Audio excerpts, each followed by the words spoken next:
UFC 279 Diaz versus Ferguson just took place, and I'm going to go through the entire card, starting with the early prelims, ending with the main event, giving my reaction and breakdown to every single fight on the card, and my overall event recap as well. This was a crazy one. There were so many underdogs. I can't actually believe it, and we're going to get to that as we go through it. And Jingliang got robbed. I'll get to that in this video and might make a separate video about it tomorrow. Let's start straight away, though, with the early prelim opener of Darian Weeks versus Yohan Lainesse. I went with Yohan Lainesse here as an underdog. He got the win as an underdog. However, did he really get the win? I have no idea how they can really score that fight for him. Maybe if they thought the flying knee at the end of the fight landed, they could give him the third round, but I don't even believe I gave him the first round, in all honesty. I thought Darian Weeks landed a few more shots every round. The judging was just all over the place tonight. I have no idea what was going on, really. Round one was close, though, so I get it. Maybe you can give it to Yohan Lainesse, but I thought that Darian Weeks clearly outlanded him in rounds 2 and 3. And it's not like Yohan Lainesse was rocking him with punches or landing really clean shots. So, nothing really happened, but Weeks is now cut from the UFC because of a bad judging decision, which is just terrible. But they gave it to Yohan Lainesse, I guess. There you go. Interesting way to start the card. It wasn't a good fight, though, so neither guy can really be too angry about it. They did nothing the entire fight. Moving on.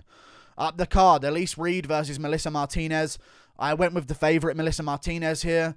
And Elise Reed looked okay. She lost the first round quite clearly, in my opinion. Round 2, I guess you can give that to her. No, she won the first round, even though she was outlanded, because she dropped Melissa Martinez in the first round.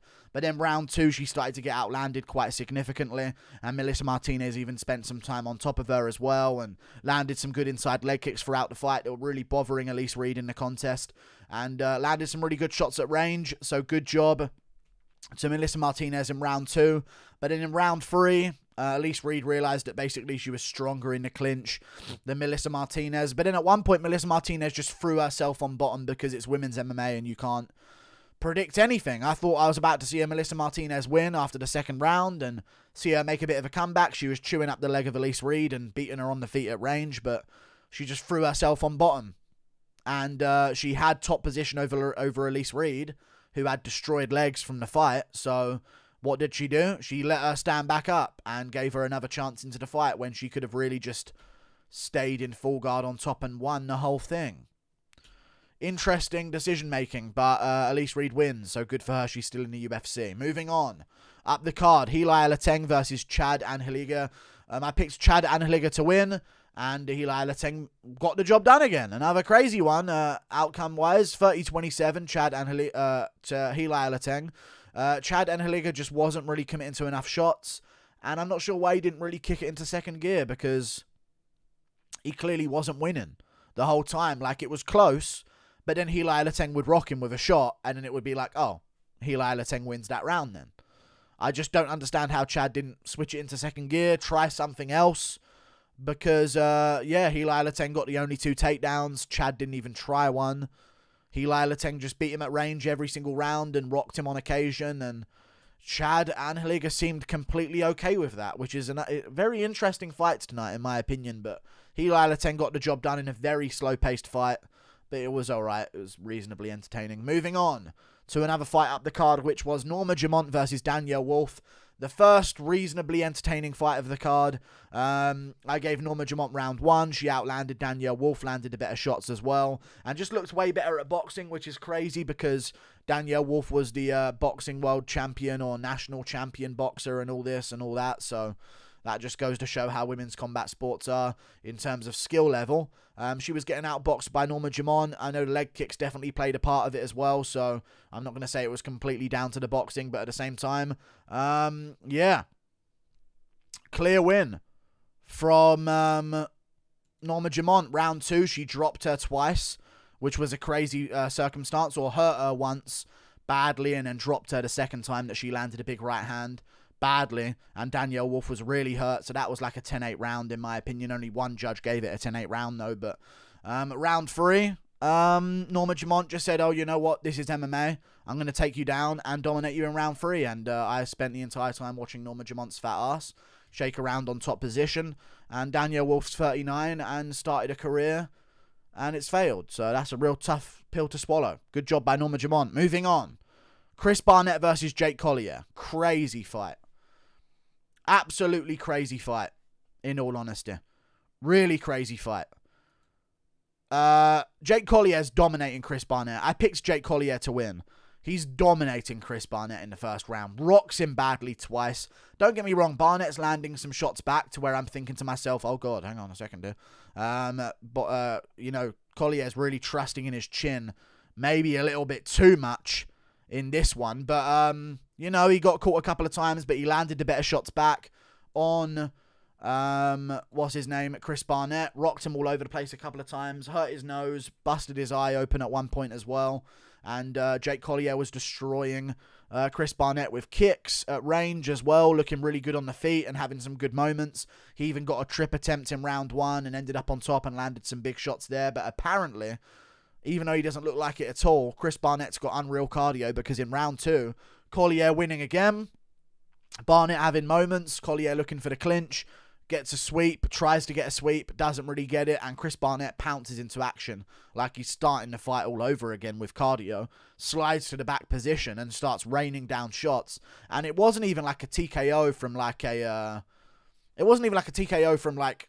Collier quitting or Collier being out cold. It was genuinely like he couldn't move with this overweight, obese man on top of him. And respect to Chris Barnett, he's a hell of a personality and good to have in the heavyweight division, but man, you do not want to end up on the bottom against that guy because he has so much localized mass and he missed a heavyweight limit, let's not forget. So that's a part of this. But he has so much localized mass in that division. And yeah, we didn't hear Joe Rogan talking to Chris Barnett about missing weight. Only Chimaev gets that treatment on the microphone, eh, Joe? Moving on to another fight up the card. Denis Tiuliulin versus Jamie Pickett. I picked Denis Tiuliulin as an underdog. I picked underdogs this card. I picked Jingliang as an underdog as well, and he won. And I picked Yohan Lainesse. He got gifted. I was like 3 for 3 basically on underdogs on the card, but there was just so many more that I didn't see coming. So I picked Denis. I said he would win this one by TKO with body shots, I said, against the cage. And it kind of was that started it. He was hurting Jamie Pickett to the body with some body kicks and stuff like that. And Pickett at one point, sure, the kick hit the cup, but you know what I'm saying? Did it really? It scuffed the top of it. I think Pickett got hurt to the body a little bit and wanted some time to play it off. And then, completely accidentally, Denis Tiuliulin goes for a knee as Pickett goes for like a front kick or something. And it means that he lifts himself off the canvas with his toes and pushes himself up with his legs akimbo to Denis Tiuliulin. And it means that Denis's knee lands on the groin, which is otherwise would land to the belly button area. So it's completely accidental. But the referee jumps in and says, no, point deduction. The worst thing that ever could have happened to Jamie Pickett, because once the referee said point deduction, Denis Tiuliulin said, oh, okay, no more decision then. I'm going to seek and destroy this man in round 2. He was playing the striking game in round 1, landing some of the better shots here and there. It was close, though. Jamie Pickett landed a few more, but nothing really had any effect. And then round 2, Denis Tiuliulin said, oh, okay, here we go. I'm going to finish you. You want to play this striking game and the judge's decision stuff. I'm just going to finish you and not let this go to the judges. Started landing massive elbows, massive body kicks, massive punches, and put away Jamie Pickett with big knees to the face against the cage, putting him away for good. Round 2 TKO for Denis. Great performance. He has the most deep voice I've ever heard in my life. That's the scariest Russian voice I've ever heard. That is the stereotypical Russian voice. Craziness. Moving on to another fight up the card. Jailton Almeida versus Anton Turkalj. I picked Jailton Almeida to win. He's on the sauce, and he won. Much bigger than his opponent. Ragdolled him. I mean, there was a reason why he was such a massive favourite in the lock of the card, in my opinion, along with Khamzat Chimaev. He's just a different level grappler. A different level of grappler compared to Khamzat Chimaev. I mean, compared to Turkalj, who's a light heavyweight, who's coming in on short notice and stuff like that. It was very interesting. And, yeah, he dominated him. Jailton Almeida completely dominated him. Start to finish. Couple moments on the feet. I think he took a leg kick from Anton Turkalj. Threw a couple front kicks like I said he would. He always throws front kicks on the feet and then goes for the takedown. And he went for the takedown. And fair play to Anton Turkalj. He actually did work his way back up. Like, he worked his way back to his knees, got back up to his feet, fought out of a couple of submission attempts, escaped a couple of dangerous positions. So he showed that, like, he does have good jiu-jitsu and good awareness on the ground to try and escape those positions. But as he was trying to evade some strikes, it leaves his neck open and then inslides Jailton Almeida's massive roid-filled arm around the neck and chokes him out. Amazing win by Jailton Almeida. Anton Turkalj, we'll see how you look at light heavyweight. Not the best debut to have against a monster like him that's just escaped from a Brazilian laboratory. USADA needs to keep a couple more visits down in Brazil because they've all got ridiculous acne and are in crazy good shape. So, we'll see how it goes. But yeah, Jailton Almeida, dominant win in the first round. I picked him to win by first round rear naked choke. He won by first round rear naked choke. I can't complain. Turkalj grabbed the cage a few times though. So he's a cheater. Moving on. Up the card. Hakeem Dawodu versus Julian Erosa. I went with Hakeem Dawodu, and he just looked like an absolute amateur out there against Julian Erosa. Another upset on the card. And again, another upset. I thought I did good to pick 2 different upsets on the 2 prelims, but little did I know there was going to be another 5 upsets on the prelims. And Julian Erosa was one of them. He got a good win over Hakeem Dawodu, put the pressure on him, rocked him badly in the first round, and from there, Dawodu just never recovered. It didn't even look like crazy massive shots that Dawodu was taking, and he just kept getting rocked by them. So, could his chin have been affected by the weight cut? Maybe, but he has been chinned before and then submitted earlier in his career. Maybe his chin is just not the best, and that's something that maybe we're going to have to consider. He's good at surviving fights and good in bad positions, like when he has his back taken and stuff like that. But round 1, he was doing good and then got rocked and then had moments in bad positions. Round 2, same pretty much scenario. He was doing good, landing some great shots. I thought he was actually winning round 2, and then Julian Erosa took his back, got him on the ground, started fighting him from there, trying some submission attempts, landing some total strikes to the face. So Julian Erosa wins round 2. And then round 3, Dawodu just couldn't get going.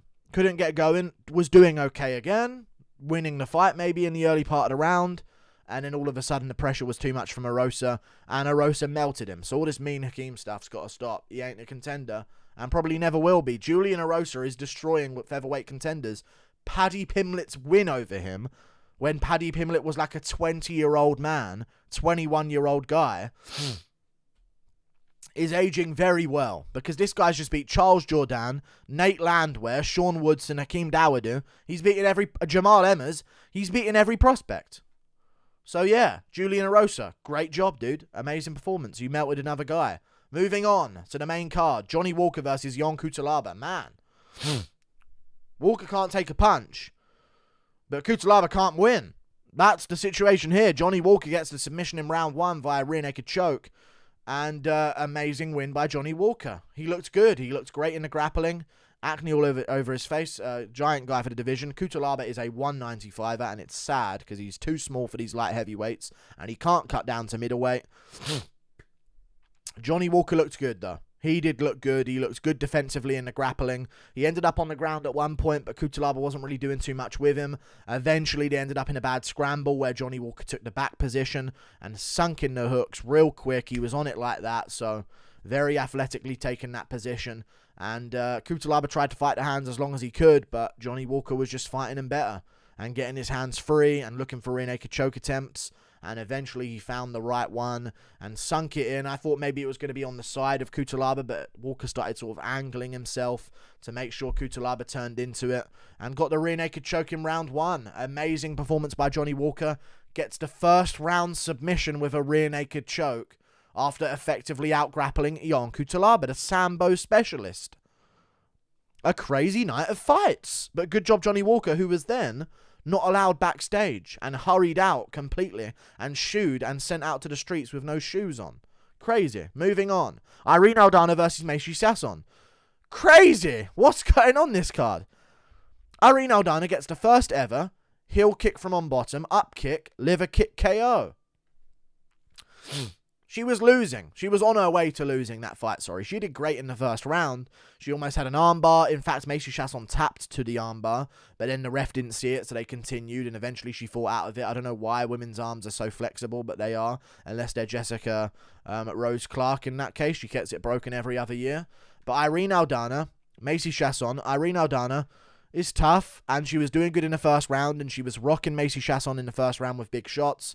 Found herself on top as well and had some great scrambles. Even knocked down Chiasson at one point as well in the end with the liver kick. But she had a couple of submission attempts, armbar. She looked for like a go-go plata, a mounted go-go plata at one point. The commentary didn't even call it out. I was surprised Joe Rogan wasn't going crazy, but she actually was going for like a mounted go-go plata at one point, but couldn't quite get it because of the angle. But she won the first round dominantly. Round 2, Macy Chiasson came back, got a dominant position and took the back and kept it that way for the rest of the round. And then round 3, it's going good for Aldana. Chiasson lands a couple of decent shots herself. They end up on the ground. Chiasson's on top. It's looking bad for Aldana. They separate, and then Aldana lands a liver kick with a heel kick from on bottom. And down goes Chiasson. So if that never happened, that would have been another upset for Chiasson. You should have bet every upset this card. It was crazy. Irene Aldana gets it done, though, luckily. By TKO, I said that as well, so if you put some money on her by TKO, that's good money. That's good money right there.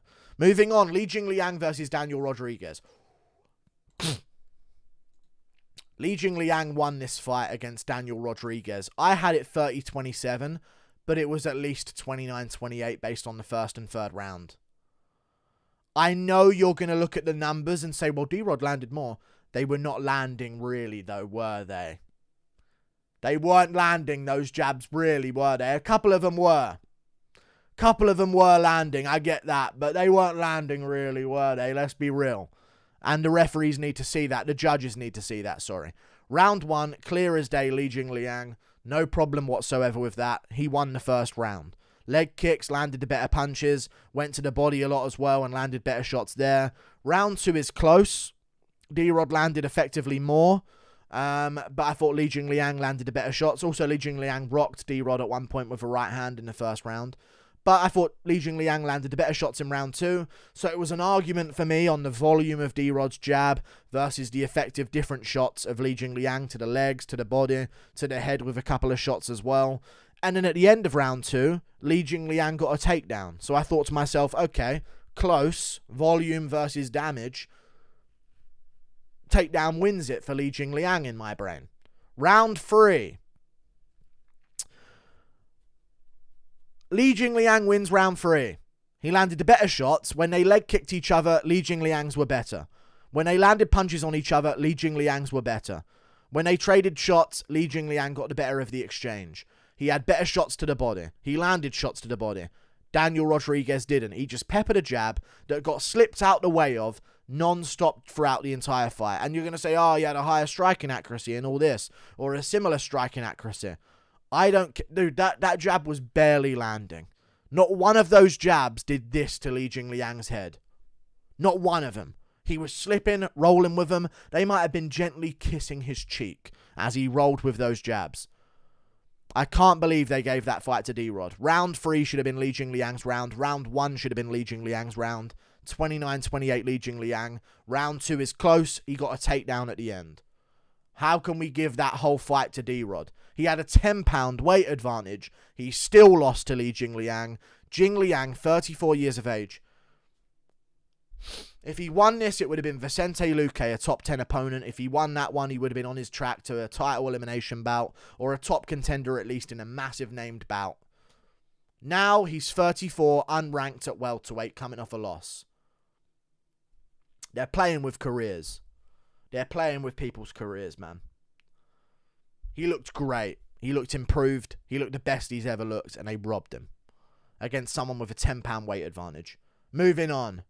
Khamzat Chimaev versus Kevin Holland. I've done my breakdown of this, but Khamzat Chimaev So dominant, comes out there with a fake glove touch, gets on top, lands one big strike against Kevin Holland of ground and pound after taking him down. Kevin Holland gets back up immediately after a Granby roll, but then Chimaev gets him down again, passes into side control, looks for mount, ends up in full guard. Holland gets his guard back, big shot from Khamzat Chimaev. Then they scramble again, end up back on their feet, so Chimaev takes him down again. Holland Granby rolls it again. Chimaev stands him back up, rolls him over again.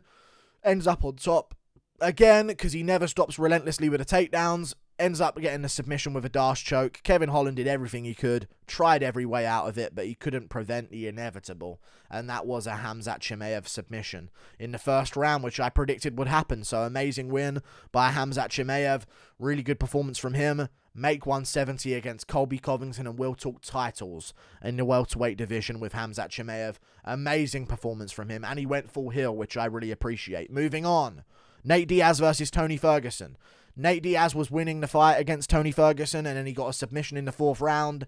Tony Ferguson needs to retire, not just Nate Diaz. He did not look good whatsoever in that fight. Round 1 arguably could have been Tony Ferguson. Nate landed a few more shots, but I guess you could give round 1 to Tony Ferguson. He landed the better punches, in my opinion, and landed some of the bigger kicks to the legs and stuff like that. And then round 2, clear as day Nate Diaz, landing some good combinations, landing more shots as well, and stuff like that, and starting to leg kick Tony Ferguson himself, and just getting the better of the situations. And Ferguson was sort of rattled and running around the edge of the cage, and Diaz was taunting him, and Ferguson was standing there waiting for him to finish taunting rather than actually attacking him. And then round 3, Ferguson could have actually won round 3. I rewatched it. It was a close round, in all honesty, round 3. Ferguson had some moments, but the problem was, I give it to Diaz in round 3. He was winning because when he hit Ferguson, Ferguson went and ran around all over the place. And when Ferguson hit Diaz, Diaz just went, ha, so what, ha, you know what I'm saying? And just took it like it was nothing. So, yeah, round 3 can go Diaz's way as well. He was winning round 4 pretty dominantly as well. Ferguson just did not look good in any way whatsoever. He needs to retire. He's done mentally, physically. Can't fight anymore. Thank God Li Jingliang wasn't in there with him, or he would have got robbed probably, even though he dominated Ferguson over 3 rounds or something, knowing how the UFC don't like him. But yeah, Nate Diaz got the guillotine in round 4. Great job from him. He can go fight Jake Paul, which is what he's talking about. And then Tony Ferguson, please retire. At best, I'll watch you fight Nick Diaz, maybe, but please just retire. No more, dude. He's not there physically and mentally to shove his head into that guillotine. I've watched it again so many times. He's not in a guillotine when he first goes down to the ground, and he forces his head into a guillotine and taps immediately. You ain't there mentally. End your career. Love you, though. Respect, but it's got to be over. Like and subscribe. Thank you for watching. Toodle pip, I'll see you later. I went terrible on predictions on the card, but I think everyone did. Every single underdog pretty much came up big. Toodle pip. See you later. Glad that one's over. UFC 279 in the past. Craziness. Goodbye.